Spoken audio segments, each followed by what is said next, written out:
Bem, então, a gente vai falar um pouco sobre fiscalização da rastreabilidade pelas vigilâncias sanitárias, né?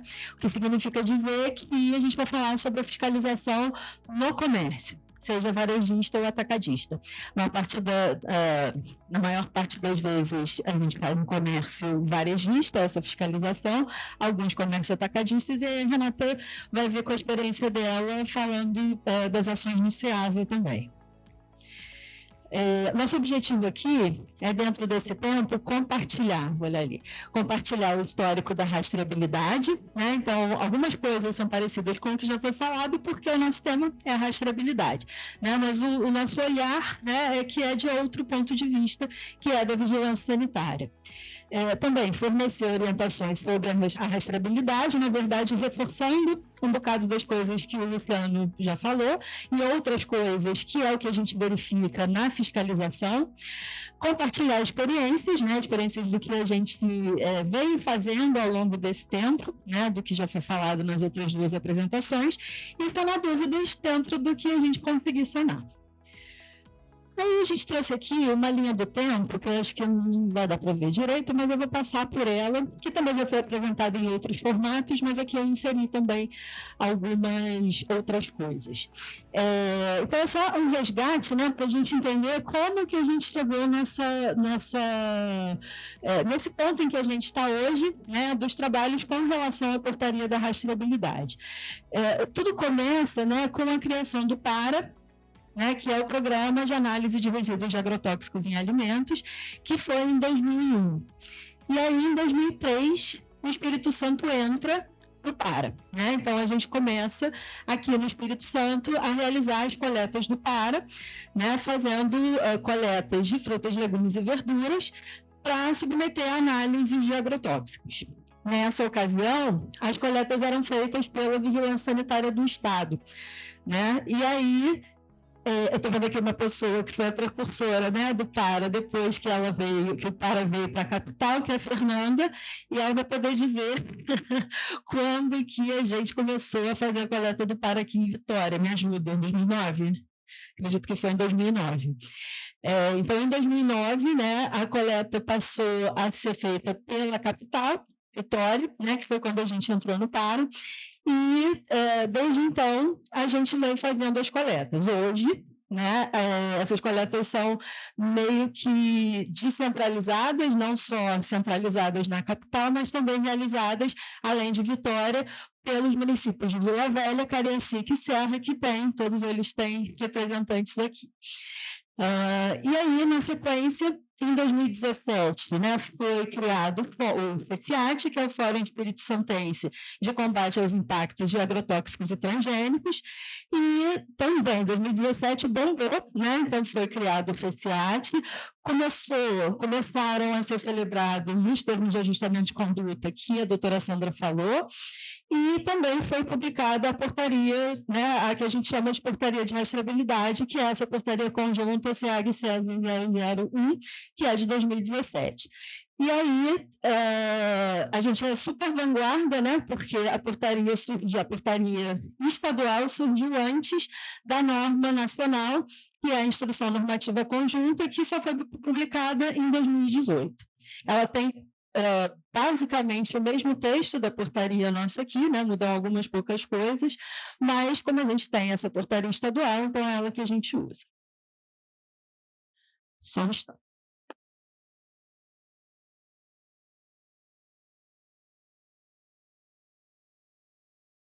E aí, falando um pouco do PARA, né, já que foi ele a partir dele é que todo esse trabalho se iniciou, o PARA, então, foi criado em 2001 pela Anvisa, ele é um programa da Anvisa, descentralizado, né, para execução dos estados e dos estados para os municípios, né, para que se tenha esse espalhamento que hoje a gente tem. Então, a gente é um estado que não é muito grande, mas aqui no estado a gente tem 4 municípios em que as coletas são feitas, né, e cumprindo o objetivo do PARA, que é espelhar o que é consumido no local, né, em cada local. Então, essa que é a ideia inicial do PARA, que é justamente coletar os alimentos como os consumidores compram eles, né, esses alimentos. Então, a ideia é coletar os alimentos no comércio varejista ou atacadista, né, já que a gente tem bastante comércio atacadista aqui hoje, inclusive no Ceasa, né, também é um dos pontos de coleta, né, inclusive do PARA. E a ideia do PARA tem essa peculiaridade realmente de espelhar aquilo que o consumidor realmente compra. Tá? Hoje a gente já fez alguns aperfeiçoamentos, inclusive nas coletas do PARA, mas inicialmente a ideia é essa. E aí, então, as vigilâncias sanitárias fazem as coletas, encaminham para laboratórios, né? Então, o colega falou que o Bapari Passo hoje realmente participa, né? Participa pegando as amostras e destinando para os laboratórios que fazem as análises, e alguns desses laboratórios são LACEN, né, que é especificamente o LACEN de Minas Gerais, que é a FUNED, e a grande maioria das amostras são analisadas pelo Eurofins, que é um laboratório privado, mas que tem toda a competência e capacidade técnica para fazer essas mesmas análises, né? E é isso que está ali. E aí, a gente, então, né, as vigilâncias sanitárias fazem as coletas dos alimentos que estão ali disponíveis no comércio, como eu falei, porque é realmente para a gente coletar exatamente as mesmas coisas que a gente, enquanto consumidor, adquire no mercado em relação a frutas, legumes e verduras. E aí é que eu trouxe só para dar uma ideia, né, da diversidade de alimentos que são monitorados pelo PARA. Né, aqui não tem todos os alimentos, né, eu trouxe os grupos de alimentos, mas tem alimentos de todos esses grupos. Hortaliças não folhosas, que são basicamente os legumes, né, cereais, que é monitorado arroz, milho, trigo, mas o quê? Aveia, né? Em cada ano tem um plano de amostragem, mas é isso.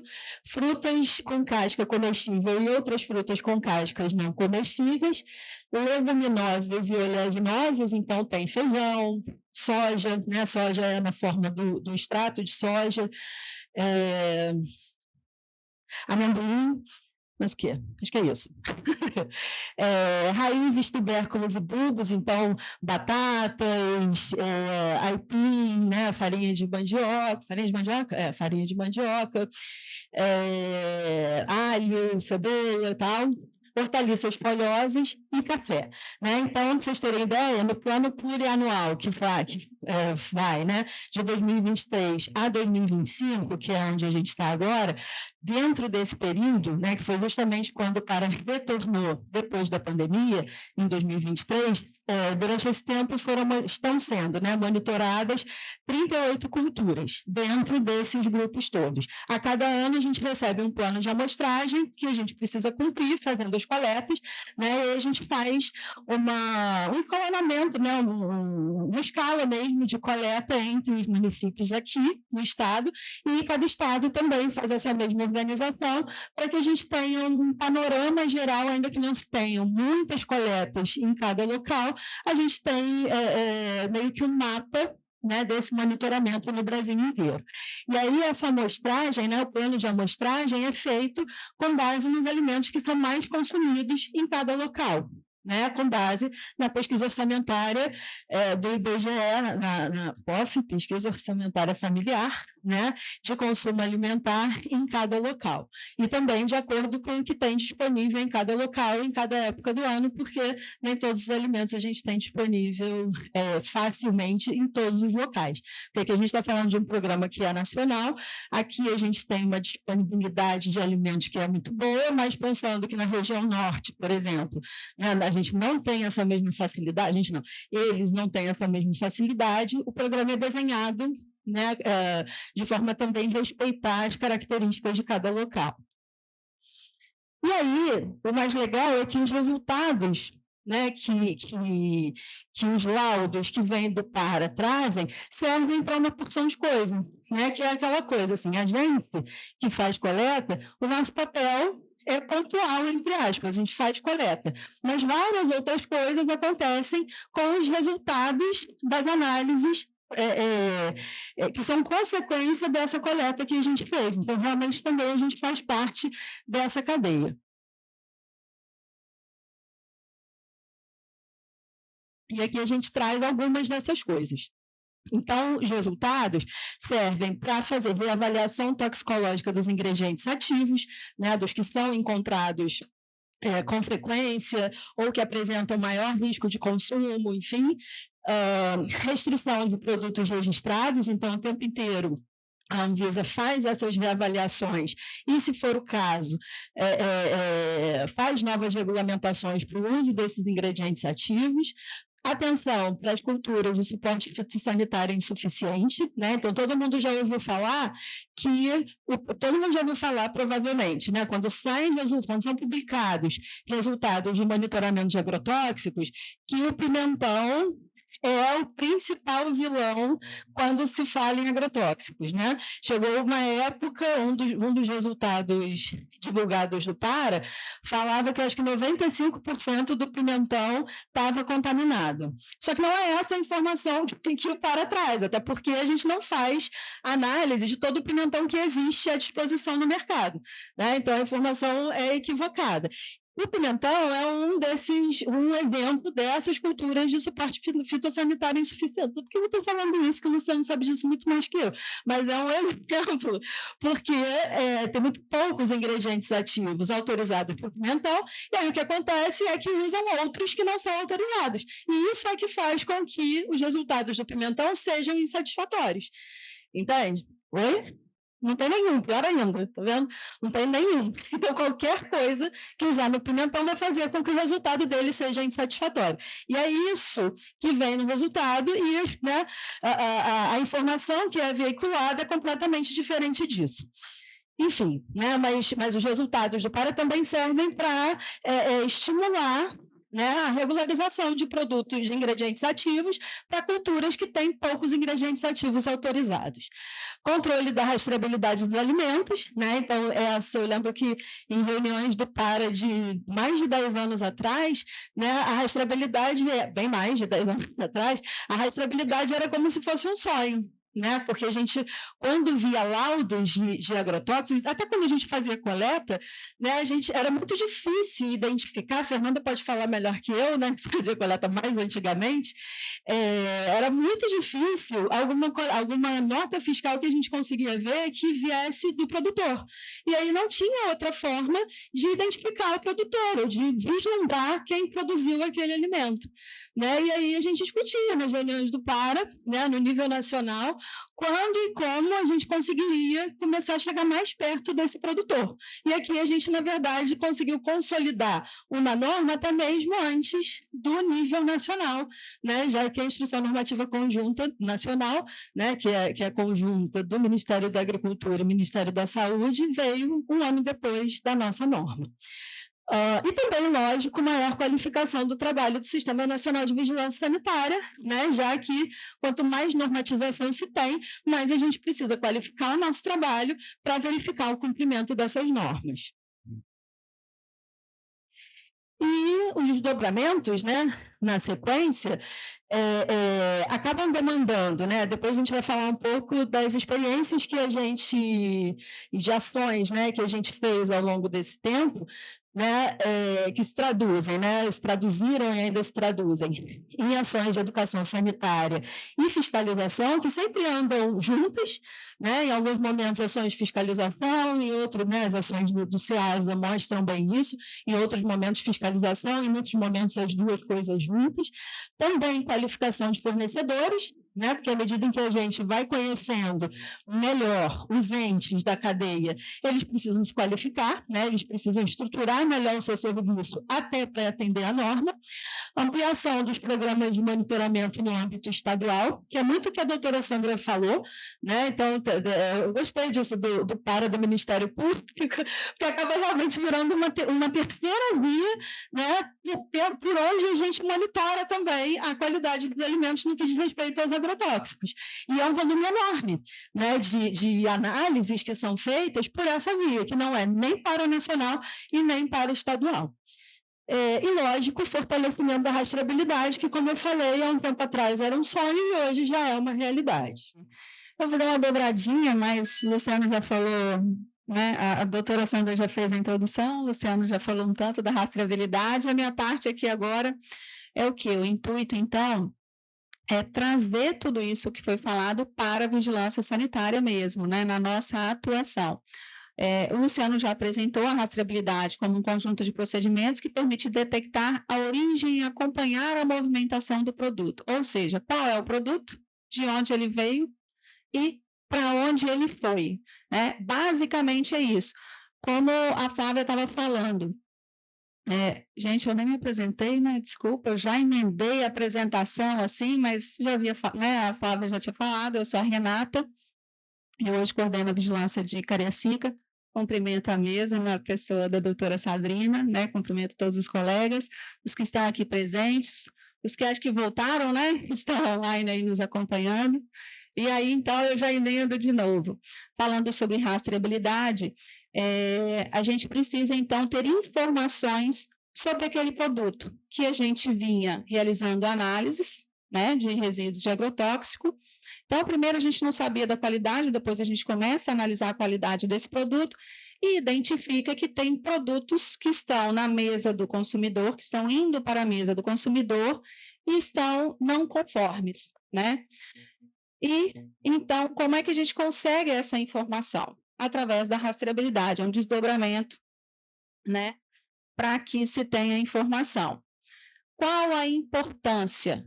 Então, a rastreabilidade ela foi desenvolvida exatamente para isso, para que a gente tenha informação inequívoca sobre o produtor daquele produto.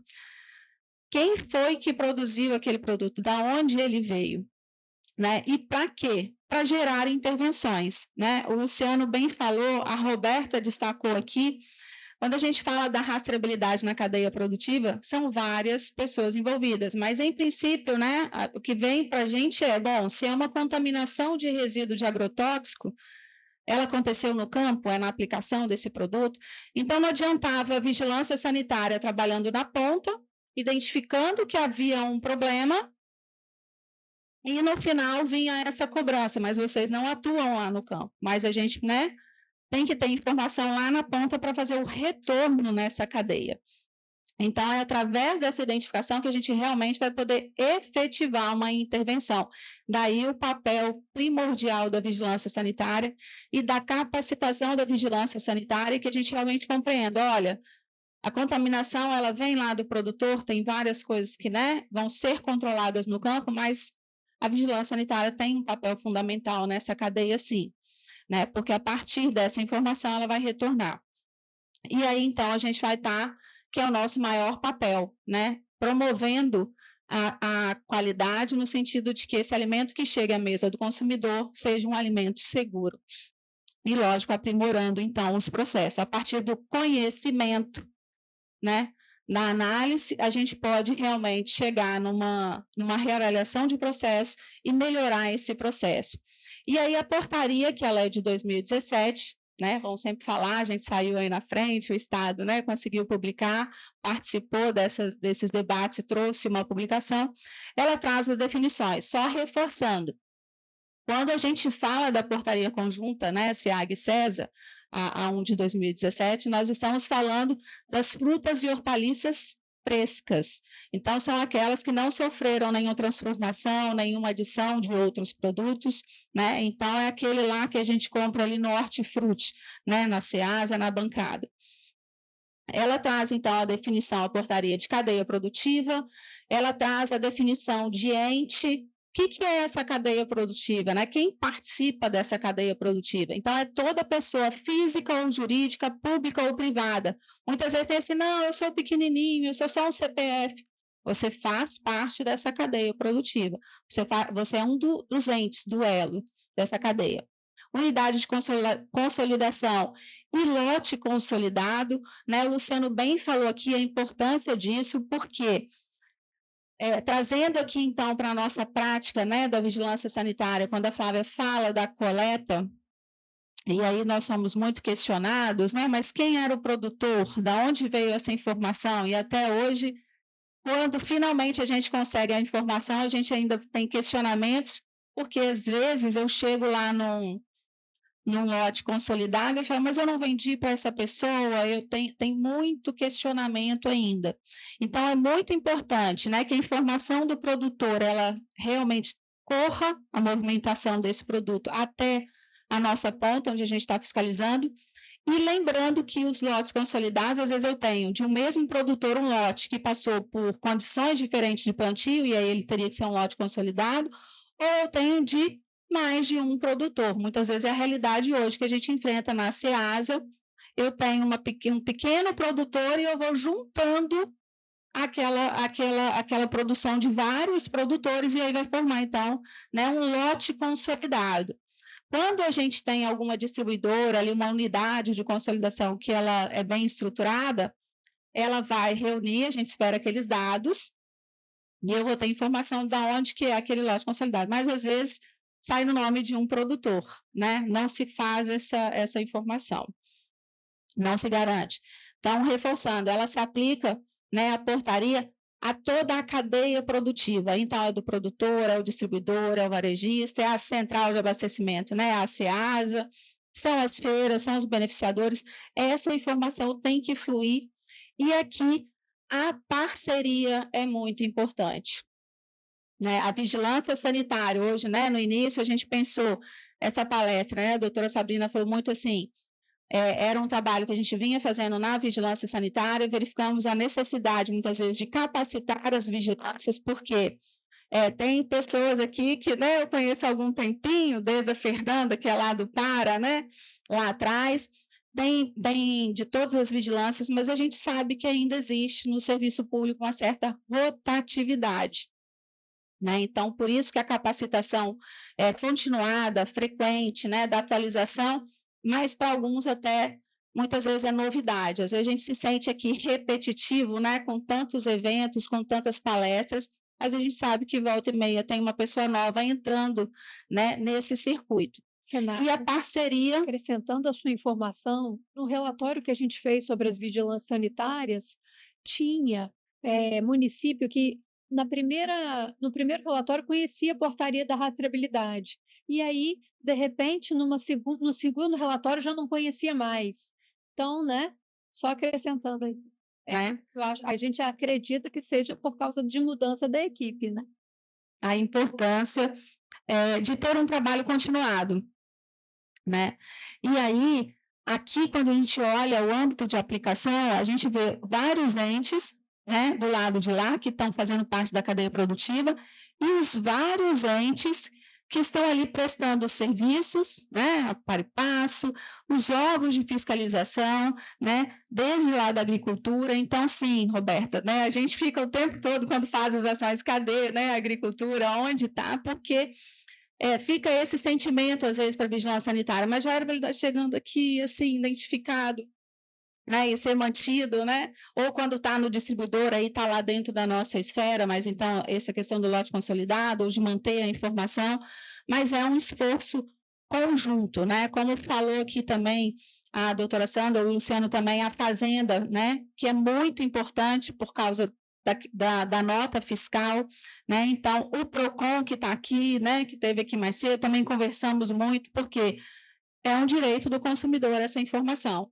Então, aqui, esse âmbito de aplicação são vários entes.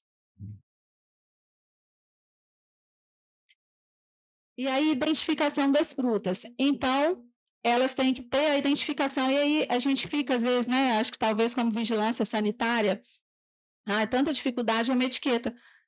Quando a gente pega na área de alimentos, né? Os alimentos, eles têm rótulos.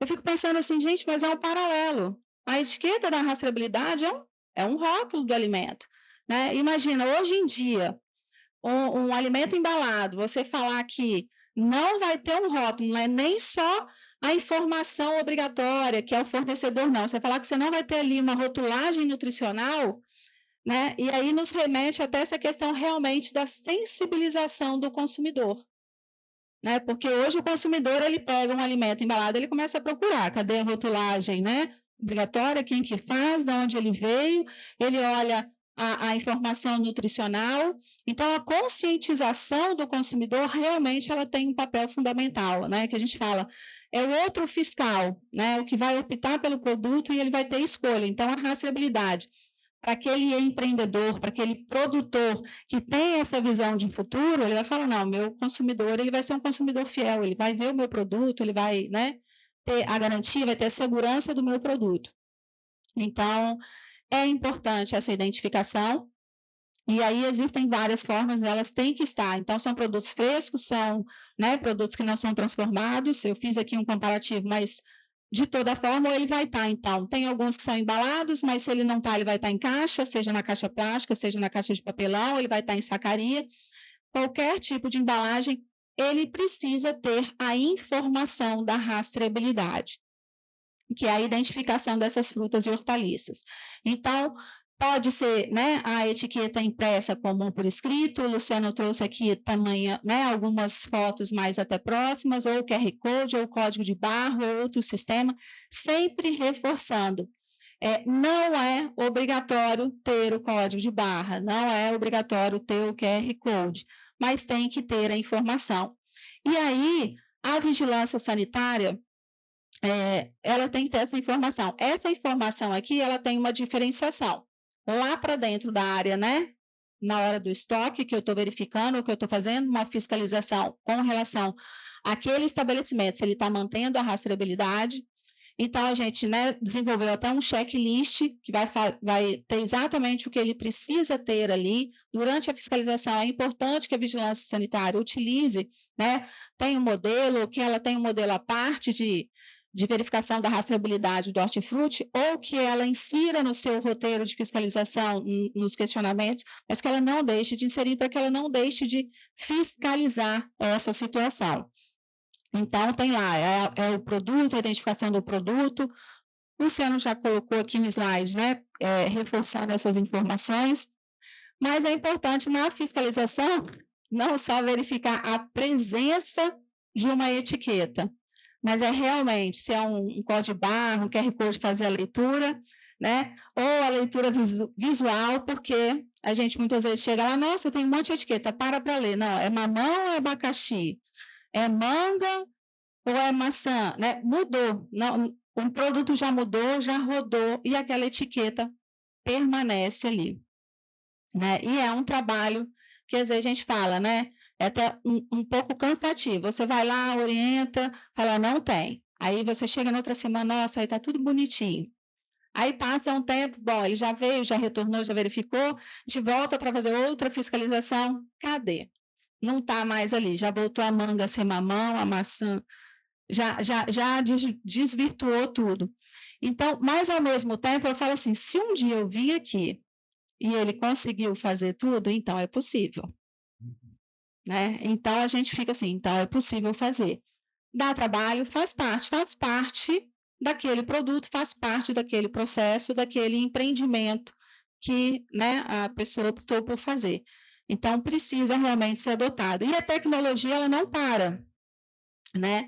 Então, já tem até radiofrequência, a identificação por radiofrequência, então já lê lá, passa ali um dispositivo, tem um chip que já lê, tem uma estrutura digital que já coleta aquela informação, que pode ter muito mais informação do que eu estou colocando aqui, né?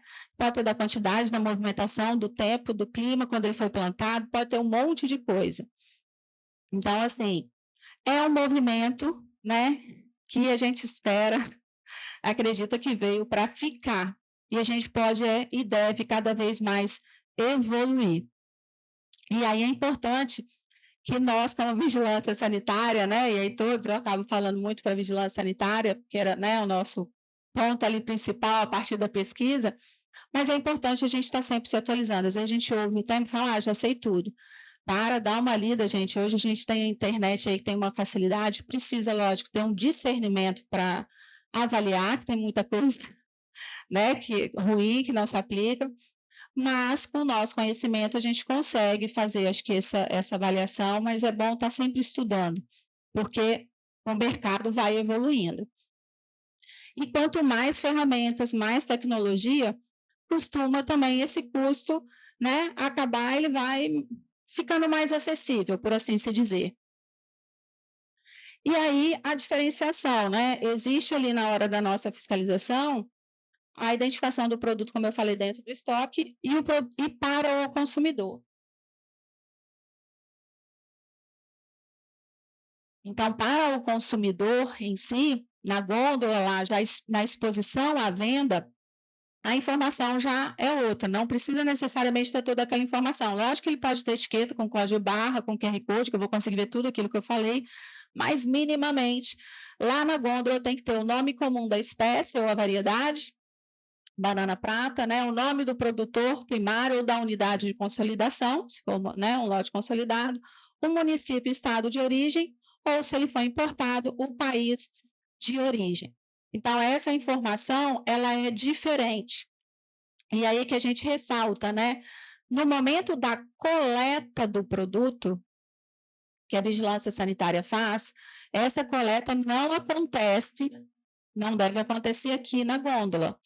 Até porque na gôndola já saiu da caixa do produtor, às vezes já misturou com outro lote que tinha ali, né? Então, de praxe, no momento da coleta, ela é executada lá dentro do estoque.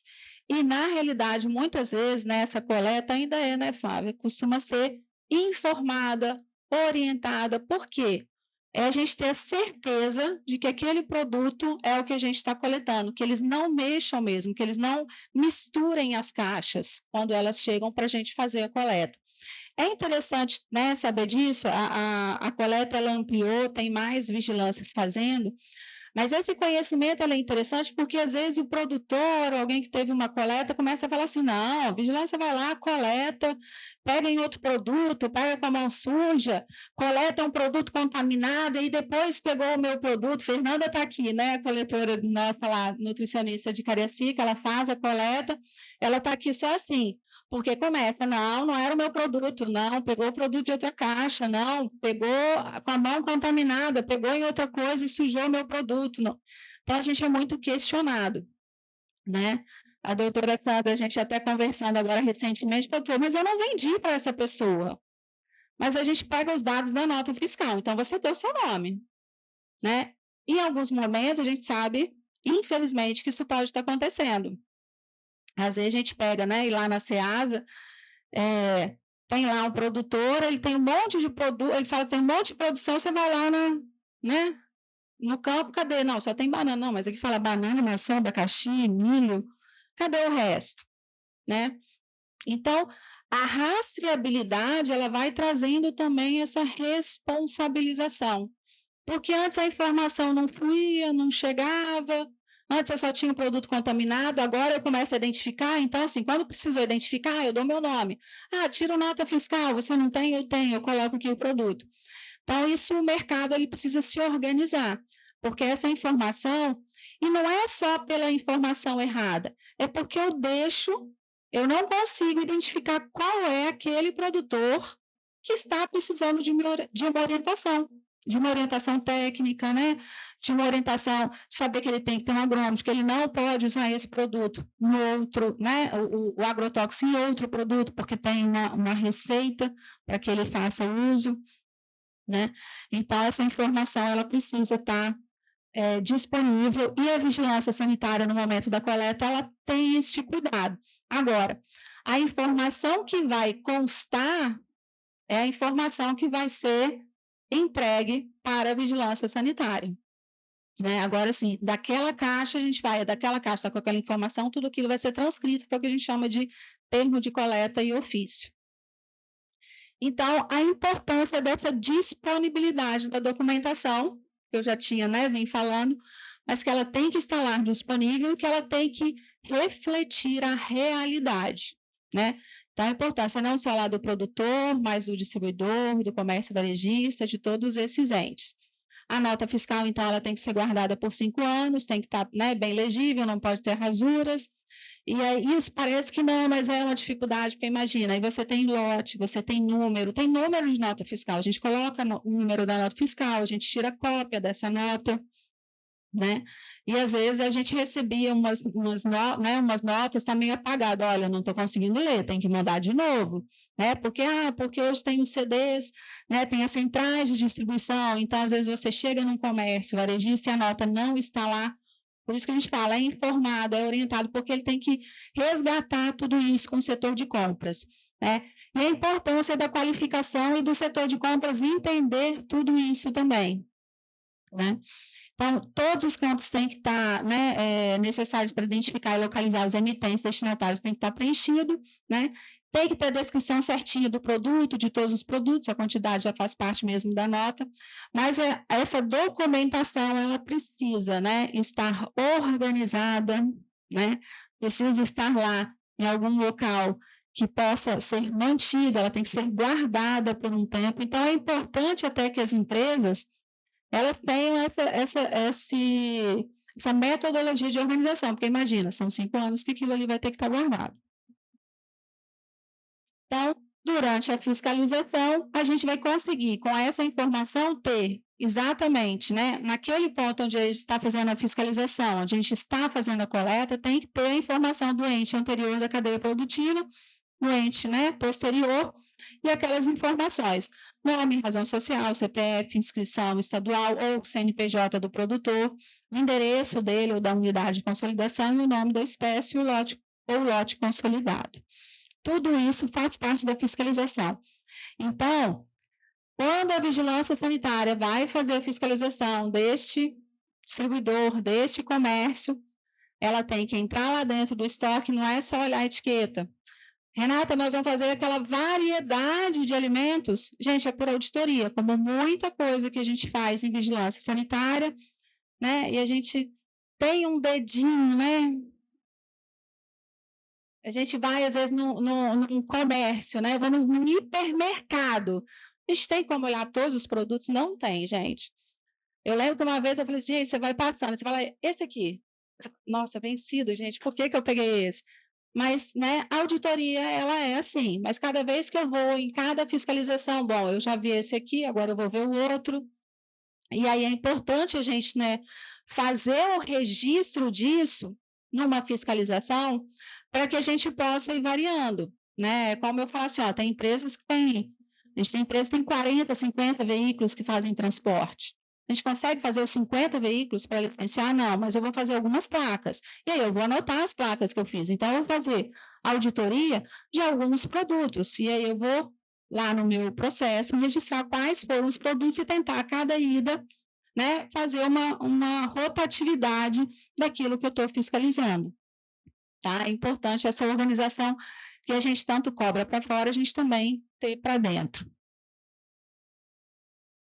Então, né, as unidades de consolidação de lotes, e aí se a gente tem as distribuidoras, e aí é um outro tipo de fiscalização, né, porque aqui, além de tudo, se ele está consolidando os lotes, é importante que a gente verifique qual é o mecanismo que essa distribuidora tem para também organizar como que foi essa unidade, né, esse lote consolidado, quais são os produtores, aonde está anotado, onde você faz o registro, porque você cria um novo lote, né?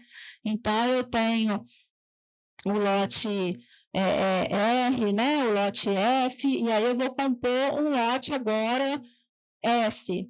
Então, o F é formado pelo R e o F. Então, tem que ter esse controle. Ah, mas como é que é o lote? Como é que o lote R, o lote F, até o pequeno produtor, ele fica, como é que eu vou inventar um lote? Né? Então, o lote, a colheita do dia, ele tem lá, como o Luciano falou, 1 talhão, 2 talhões, 3 talhões, que são, né, a região ali que ele planta. Então, qual é o lote? O lote é a data do dia, mais o talhão 1, mais o talhão 2, o talhão 3. Então, hoje é que dia? 18 do 11, 25, 1, talhão 1. Né? Então, ele pode criar. Mas ele vai criar, e aí ele tem que saber te explicar. Não, olha aqui, né? Como é que ele cria? Porque também, lembra que é um lote. Então, não pode ser tão aleatório que na sexta-feira ele repete o lote de segunda-feira. Então, ele tem algum mecanismo que pode ser o mais simples possível, mas na hora da fiscalização ele tem que explicar como é que ele compõe aquilo ali.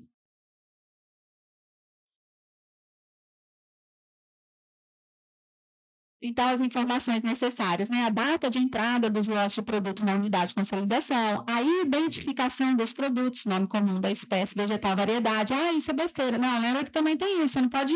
Imagina, eu vou lá comprar, está tudo misturado, uma maçã com a outra, né?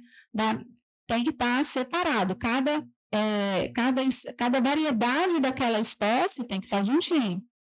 A identificação dos fornecedores, número dos respectivos lotes recebidos, informações de origem, nome ou razão social, CPF, inscrição estadual, CNPJ, endereço completo do produtor, né? Então, se mantém, todas as informações vão se mantendo na cadeia e aqui a gente amplia porque ele faz uma consolidação de lotes. E aí sai dali um único lote. Qual o nome daquele distribuidor? Eu agora vou parar um pouquinho, descansar e vou passar a palavra para... Voltei. E aí, falando da fiscalização da portaria, né? Bom, primeiro eu quero dizer, antes que eu esqueça de novo, que a gente fez uma pastinha com material de apoio, que aí a gente colocou a íntegra da portaria da rastreabilidade, todo mundo conhece, mas a gente colocou a instrução normativa conjunta, né, federal, o checklist que a gente usa, esse checklist que tem todos esses pontos, a cartilha da rastreabilidade em PDF e a nota técnica, que eu vou falar daqui a pouco quando que a gente usou, e vai colocar também essa apresentação depois, e mais alguns outros materiais, tudo numa pasta para vocês terem acesso, tá? Depois eu vou falar como vocês vão ter acesso. E aí, eu estou vendo a gente tirando foto e tal, mas eu acho que não tem problema tirar foto, mas é porque no checklist tem tudo, todos os pontos já com o embasamento legal de cada item e tal, que já é pronto, inclusive é o que a gente usa aqui em Vitória, que na verdade ele é harmonizado, né, para ser usado em todo o estado, porque a gente fez dentro da Comissão de Alimento Seguro para realmente ser usado no estado inteiro com base na portaria e na instrução normativa conjunta. E aí já, quem não tem ainda um instrumento como esse, pode se basear nesse para fazer o da sua localidade. Então, em termos de fiscalização da portaria, né, aqui a gente está falando especificamente da fiscalização que a vigilância sanitária faz, né? Tem outros órgãos de fiscalização que eventualmente podem fiscalizar esse mesmo tema no comércio, mas aqui a gente está falando especificamente do nosso papel, né, enquanto fiscalização de vigilância sanitária. Então, cabe aos órgãos de vigilância sanitária a fiscalização de estabelecimentos componentes da cadeia produtiva de frutas e hortaliças no estado, né? Então, a gente está falando dessa coisa realmente do comércio, que, né, tanto o comércio varejista, né, que vai direto para o consumidor, quanto o comércio atacadista também, e o comércio entre entes diferentes, né, da cadeia que não sejam necessariamente o consumidor final. E o descumprimento da portaria se caracteriza como infração sanitária, né? Vou falar aqui do fluxo que a gente normalmente segue, né, na fiscalização, mas, em linhas gerais, no fim das contas, né, uma reincidência, digamos assim, no não cumprimento dos itens da portaria, assim como o não cumprimento de qualquer norma sanitária, pode culminar na lavratura de autos de infração, né? E aí o embasamento que a gente usa, né, sempre é o Código de Vigilância Sanitária ou de Vigilância em Saúde, ou, né, que seja local, ou se o município não tiver um código próprio, pode se embasar, lógico, no Código Estadual, né, mas em conjunto, né, combinado com a portaria da rastreabilidade. E aí aqui, obviamente, você não vou ler, nem eu vou conseguir ler, mas eu vou chegar aqui perto, que esse é o fluxo que a gente construiu, né, o fluxograma de fiscalização. E aí ele é feito assim, em raias, está ruim para ler até daqui, mas eu vou conseguir. Né, ele é feito em raias para ficar bem evidente, mas isso vai estar no material também que vocês vão ter acesso, para ficar bem evidente o que é a atribuição de cada um. Né? Então, ali em cima está o que é a atribuição da autoridade sanitária, que é quem faz a fiscalização, e na parte de baixo está a atribuição do comércio varejista ou atacadista, que é onde a gente faz a fiscalização. Então, tudo começa com uma inspeção sanitária para verificar, uma inspeção sanitária, ponto. Né? E aí, dentro da inspeção sanitária, que a gente faz geral, nesses locais, né, que comercializam frutas e hortaliças, a gente também verifica o cumprimento da portaria da rastreabilidade. Né? Então, inspeção sanitária para verificação da rastreabilidade de frutas, legumes e verduras. E aí, na sequência, na inspeção, a gente preenche o roteiro de inspeção específico. né? Como a Renata falou, assim, a gente aqui em Vitória, né, e no âmbito da Comissão de Alimento Seguro, a gente fez um roteiro específico de rastreabilidade, mas ele é aplicado no comércio varejista. Então, nada impede que cada um use esse instrumento da forma que acha melhor, né? Aqui em Vitória, a gente usa ele separado, né? Então, tem o roteiro do comércio varejista e mais o roteiro da rastreabilidade, porque são vários itens, né? Ele é um pouco extenso, porque ele vai falando item por item do que fala na portaria, e ficaria maior ainda o roteiro de comércio varejista se inserisse essas informações nele, mas não tem problema em inserir. O importante é que a gente verifique isso nas inspeções, né? Então, preencher o roteiro de inspeção da rastreabilidade, e aí desce, né, para o que é a atribuição do comércio varejista. Isso aqui acende? Assim, para fazer assim, não vai dar para ver também que vocês não estão vendo ali, tá bom.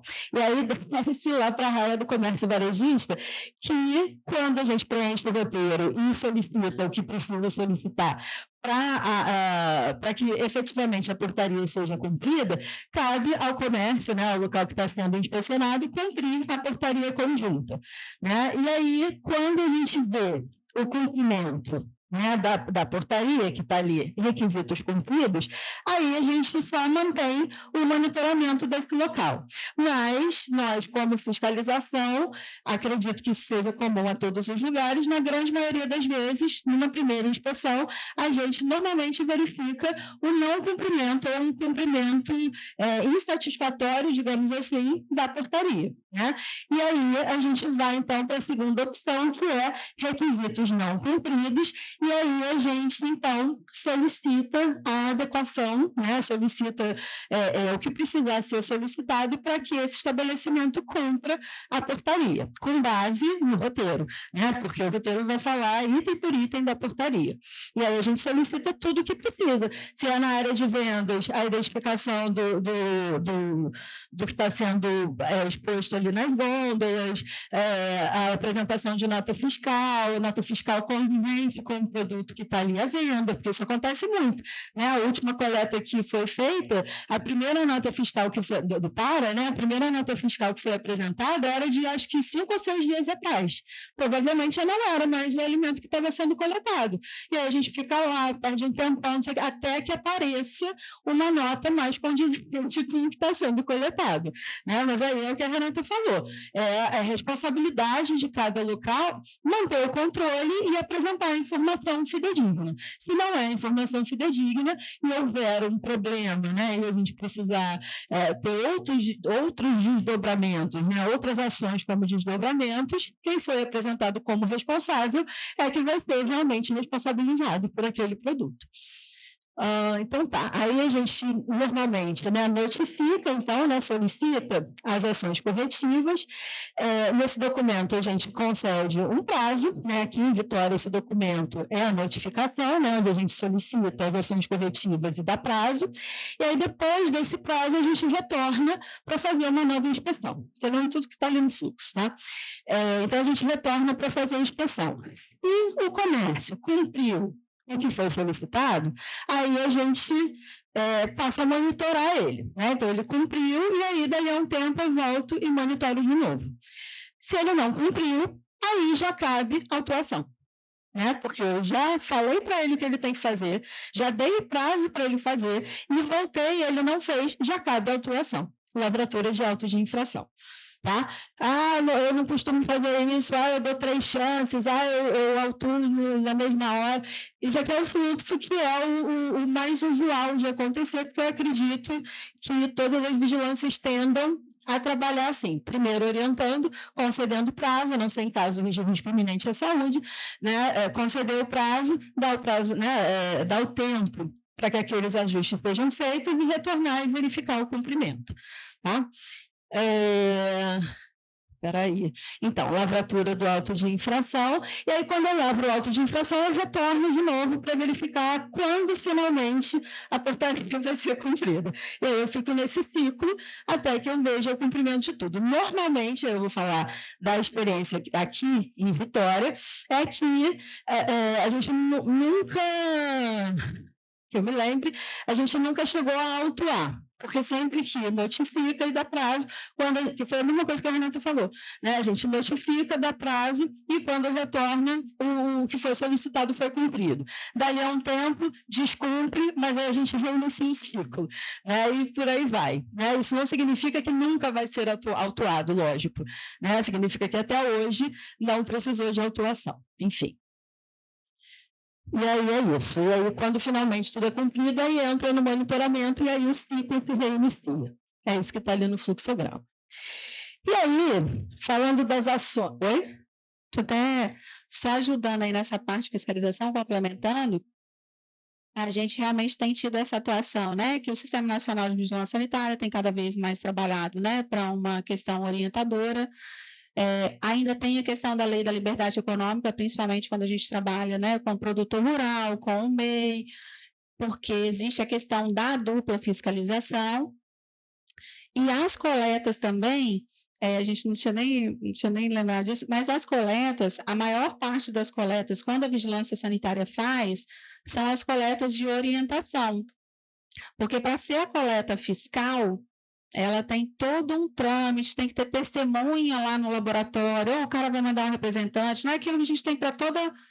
Tem que ser agendado, porque para ele participar, ele tem que saber, e aí lembra que essas coletas, né, como já tinha falado lá no início, normalmente também não são executadas aqui. Ainda tem isso, né? São executadas, as coletas são executadas fora aqui do estado. E aí o que traz ainda uma dificuldade maior para a questão do acompanhamento de uma eventual coleta fiscal.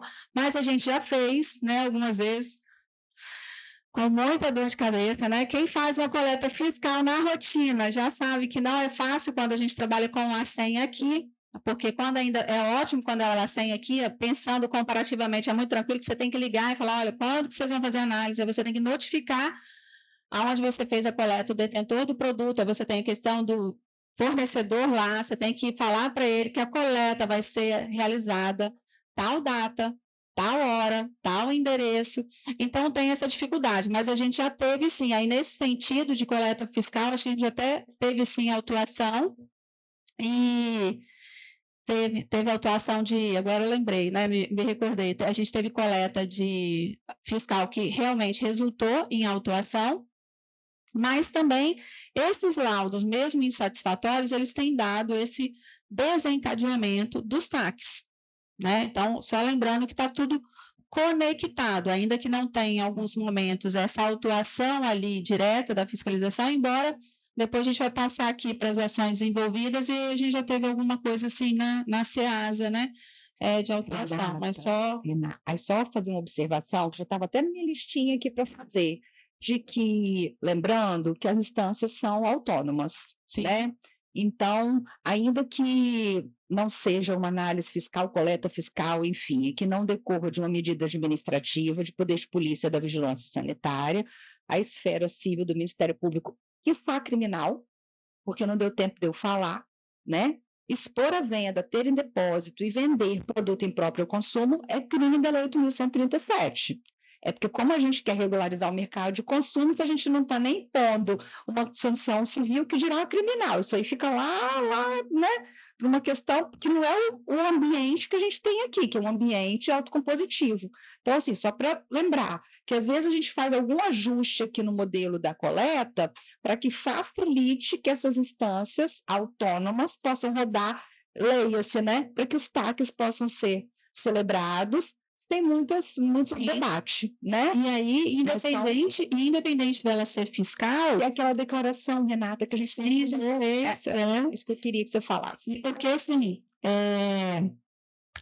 quando a gente fez a fiscal, e tem a questão da autuação com a coleta fiscal, com o resultado que vai ser insatisfatório, a gente preparou toda uma declaração que ele tinha ciência, né? Nessa coleta fiscal a gente fez e efetivou.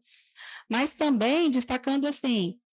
Quando ele repetidamente não está cumprindo e ele não tem a informação em si, essa não é a coleta fiscal. Ele vai ser autuado também, sim, aí pela ausência da rastreabilidade.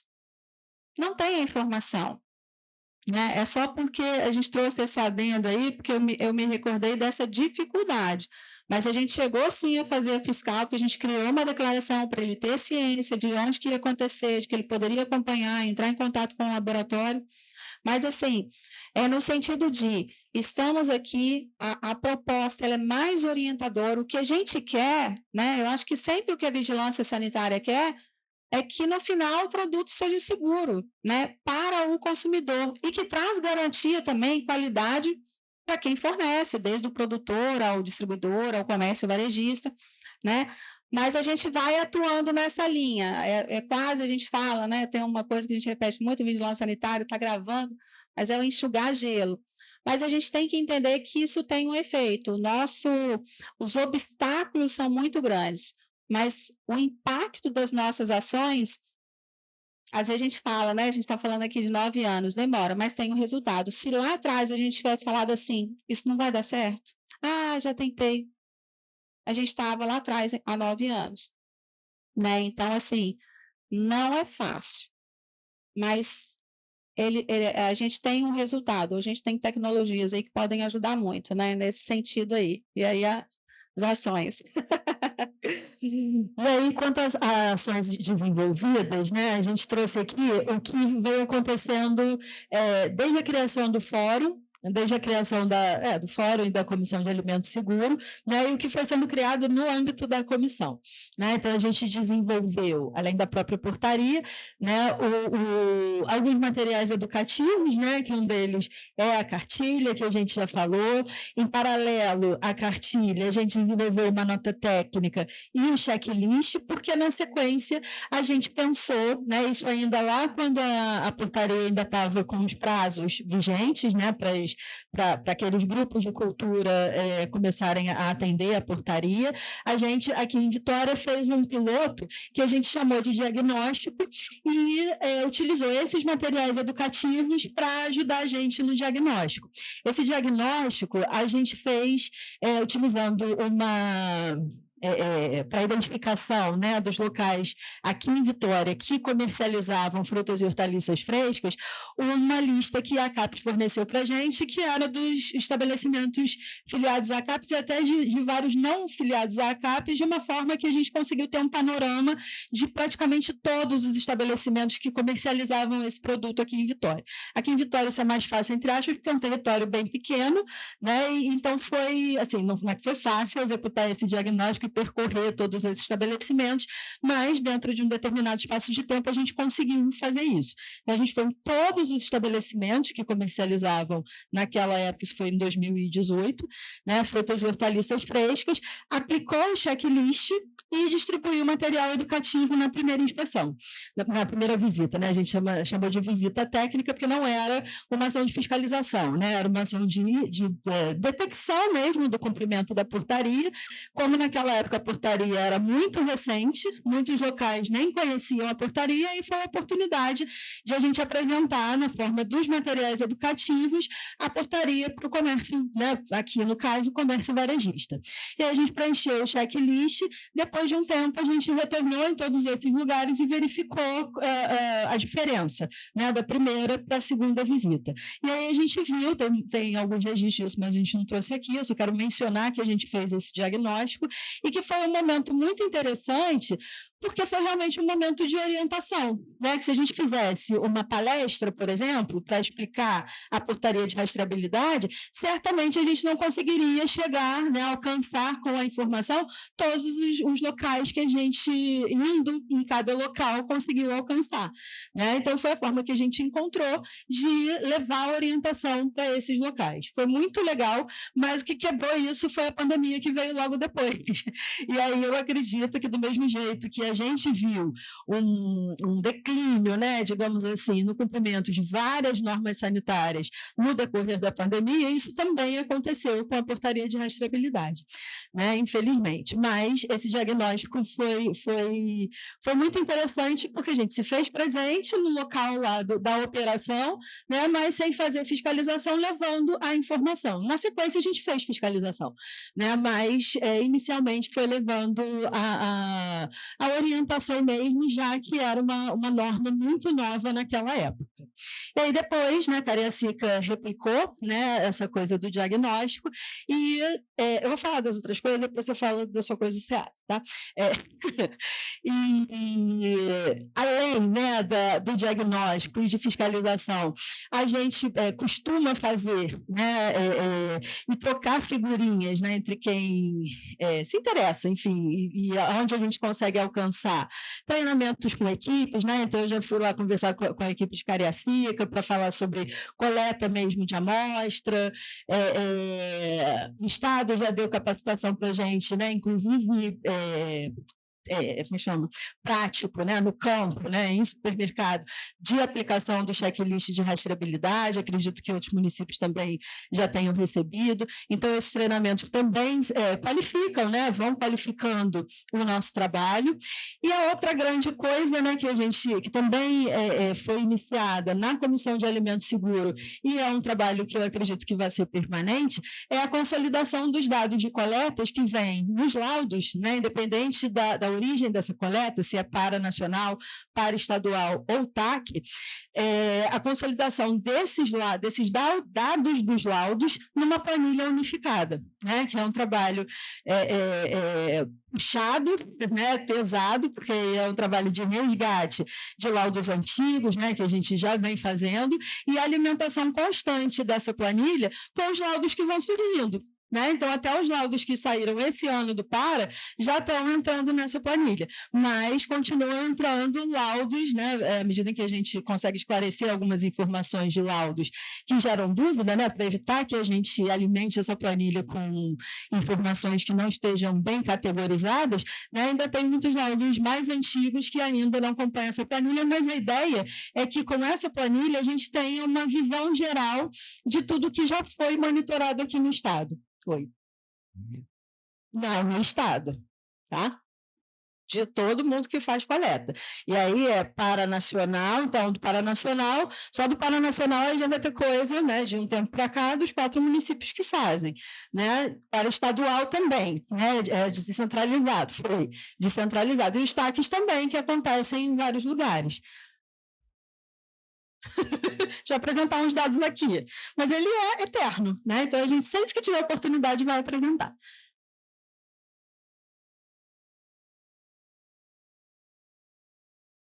Acho que já passou até, então vou só bem em breve aqui, né? Falar um pouquinho dessa questão do diagnóstico, agradecer a um parceiro que a gente teve aí, né, a CAPES, durante todo esse prazo, né? Foi uma etapa que a CAPES deu muito suporte e apoio na divulgação de materiais e tudo. E em relação à ação da SEASA, exatamente porque naquela época a gente brigava que estava só lá no comércio varejista, que a gente tinha que, em relação ao produtor, um núcleo muito grande, né, que é a SEASA, e aí fica para a Vigilância Sanitária de Cariacica. E aí foi interessante também agradecer a parceria aí da própria SEASA, né, nesse desempenho dessas ações, e a todas as vigilâncias e PROCONs que, embora não fossem ali, né, ali seria um palco da Vigilância Sanitária Municipal de Cariacica, mas a gente teve o suporte, né, tanto do PROCON municipal, mas do estadual, aí a doutora Sandra, né, encampou, a doutora Sabrina encamparam essa campanha de pedir as outras vigilâncias, olha, não mas vamos lá, é uma ação para todo mundo, e acaba sendo também um ponto interessante as vigilâncias para a gente ver o que está acontecendo e replicando, trocando as experiências.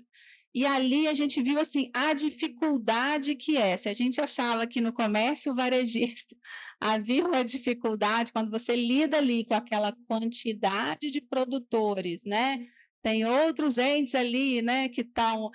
É muito grande, mas é possível, E aí, agradecendo a todos, né?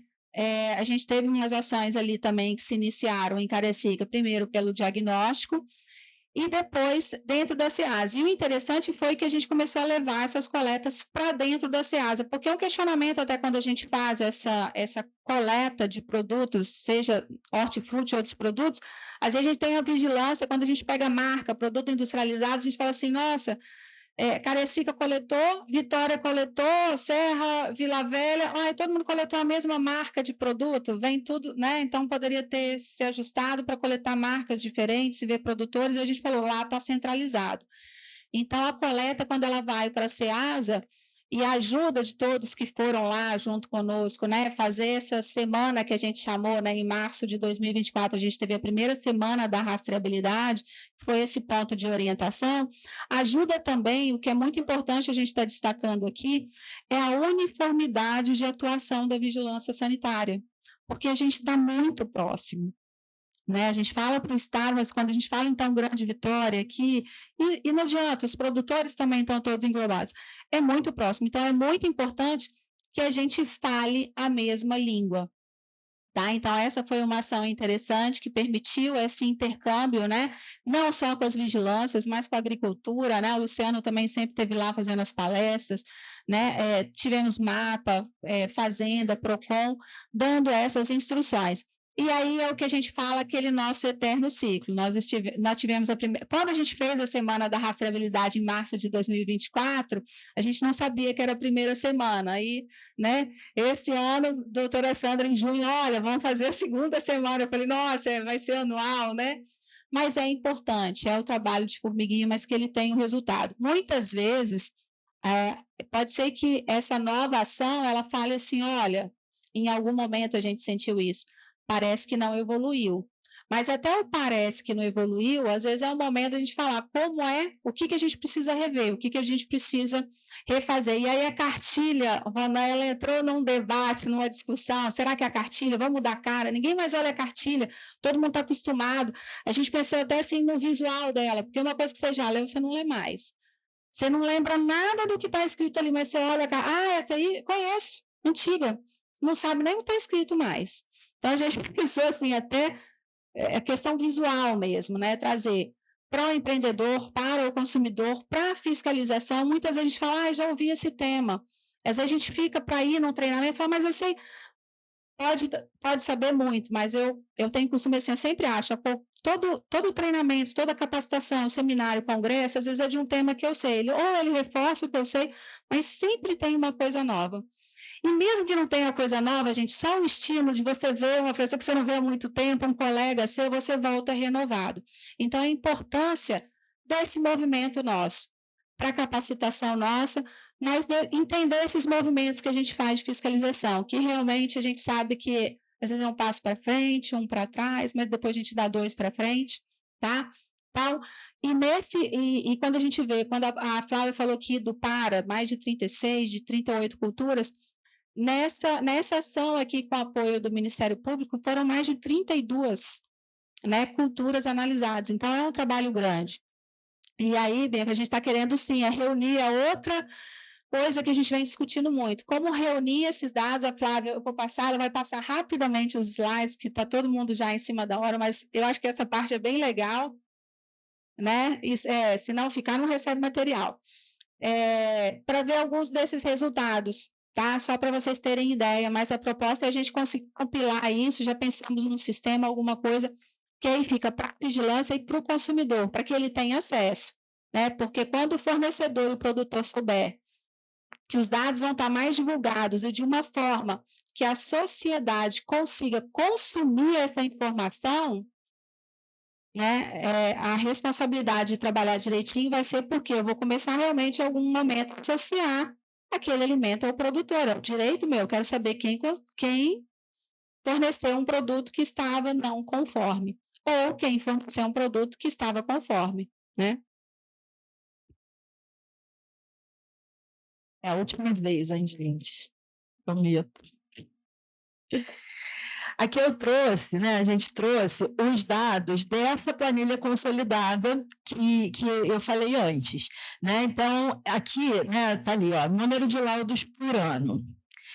Total 485 laudos durante esse período todo. Obviamente, a gente fez bem mais coletas do que isso e também tem bem mais laudos do que isso. Mas, como eu falei, né, como tem laudos mais antigos, cujos dados a gente ainda tem alguma dúvida de como categorizar nas colunas da planilha, a gente ainda não passou um bocado de dados de vários laudos para a planilha, para tirar as dúvidas que a gente tem, porque depois essa vai ser uma informação muito preciosa que eu imagino que muitas pessoas vão querer ter acesso para fazer outras análises.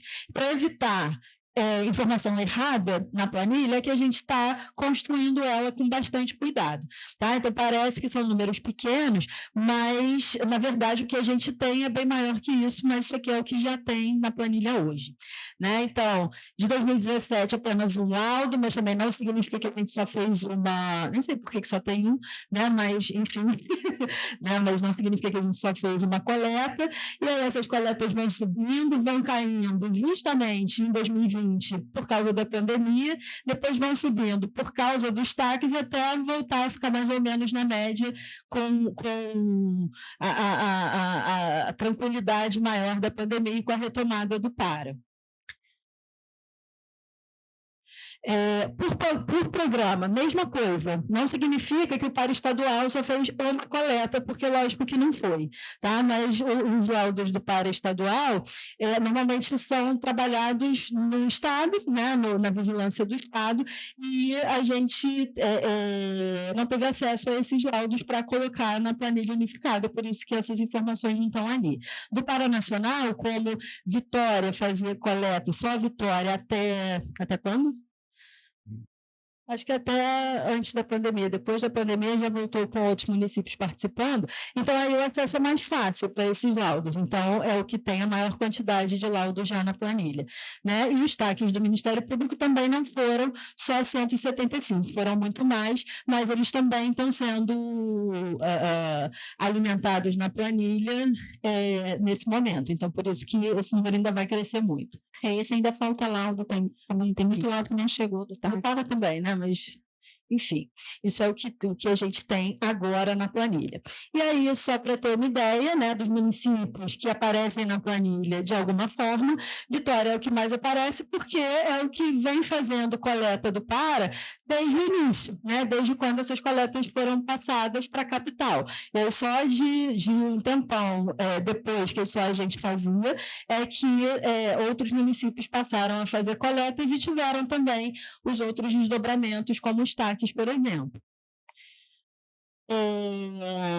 Aqui é para mostrar, né, o monitoramento de cada grupo de alimentos, né? Então, o grupo mais monitorado, que tem uma quantidade maior de amostras monitoradas, é o das frutas, e dentro das frutas, o morango é o alimento mais monitorado, e isso é claro, o morango é mais monitorado, e porque aqui é um polo produtor de morango, e por causa da problemática, entre aspas, do morango, por causa dos resultados insatisfatórios também. Do mesmo jeito, o pimentão no grupo de verduras e legumes, né? Pelo que eu falei antes. Quanto à rastreabilidade, que também é uma coisa que a gente consegue identificar nas coletas e nos laudos, né? A gente destacou ali que o produtor rural a gente conseguiu identificar na maioria das vezes, né? E isso já é uma vitória e também já é em decorrência da portaria da rastreabilidade, né? O que não significa que na coleta a nota que foi apresentada, né, não significa que o produto veio direto do produtor para o ponto de coleta, mas que, de alguma forma, esse produto, o produtor foi identificado, seja na etiqueta, né, como ente anterior da cadeia, enfim, né? Mas hoje a gente já vê uma quantidade, acho que isso vem aumentando nos últimos anos, né, Juliana? Juliana é quem está agora trabalhando na consolidação dessa planilha, e eu acho que o número de produtores identificados vem aumentando nos últimos anos, e acredito muito que seja em decorrência do cumprimento, em decorrência da portaria, da vigência da portaria. E aí, quanto aos resultados encontrados, né? Isso aqui é bem parecido com os resultados do PARA nacional também, né? Esse ano que vem, eu acredito, né, no início do ano, deve ser liberado o próximo relatório do PARA desses 2 últimos anos, né, de 2023 a 2025, e normalmente o que a gente encontra aqui é o que o relatório do PARA também traz no nível nacional, não muda muito essa proporção, né? Então, o que a gente tem aqui são 75% de resultados satisfatórios, né, dos laudos em geral, e 25% de resultados insatisfatórios, e quanto aos resultados satisfatórios, são resultados satisfatórios, né? Então, ali tem alimentos sem nenhum agrotóxico e também alimentos com agrotóxicos dentro dos limites permitidos, né? Então, isso também é um resultado satisfatório. E dentro dos resultados insatisfatórios, aí a gente tem três situações possíveis, né? A maior dela, né, a grande maioria, 72%, desses resultados insatisfatórios são por presença de ingredientes ativos na cultura que não são autorizados para aquela cultura, né? Como é o caso do pimentão, que eu falei, né? Como o Luciano falou, pimentão não tem nenhum ingrediente ativo autorizado. Então, qualquer ingrediente ativo que tenha, aquela análise vai dar insatisfatório, né? Então, aí vai cair ali, vai espelhar aquilo ali. Foi? Ingrediente ativo é o que a gente chama de agrotóxico, né? Mas o que vem no laudo são os ingredientes ativos, igual o princípio ativo de remédio.